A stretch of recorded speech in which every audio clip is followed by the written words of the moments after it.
مجھے یاد ہے اسی میڈیکل کالج کے ایک ماہر پروفیسر، بلکہ میڈیکل کالج کے پرنسپل بھی تھے وہ، اور دیندار، اور ابھی زندہ ہیں. ہم ایک سیمینار میں تھے، اس سیمینار میں ان کو بھی گفتگو کرنی تھی، مجھے بھی بولنا تھا. مجھے ٹاپک دیا گیا تھا آرگن کا ٹرانسپلانٹ. اسی ٹاپک پر گفتگو کرنی تھی.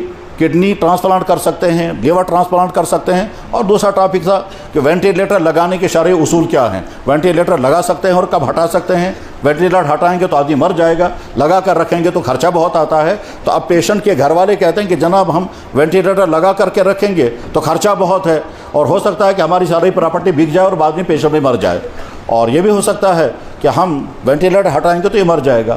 تو وینٹیلیٹر لگانے اور ہٹانے کے شرعی اسلامی اصول کیا ہیں، ان ٹاپکس پر گفتگو کرنی تھی. تو خیر مجھے تو جو کچھ بولنا تھا وہ تو میں نے بولا، لیکن ساتھ میں وہ جو میڈیکل کالج، اسی میڈیکل کالج کے پرنسپل صاحب تھے، مشہور شخصیت ہیں، آج بھی زندہ ہیں اور باہر کے ملک میں، ڈاکٹر غلام قادری علاقبند. تو انہوں نے گفتگو کرتے کرتے مجھ سے کہا، کہنے لگا مفتی صاحب مرنا عجیب نہیں ہے، جینا عجیب ہے. میں نے کہا میں سمجھا نہیں، آپ ذرا ڈیٹیل بتائیں.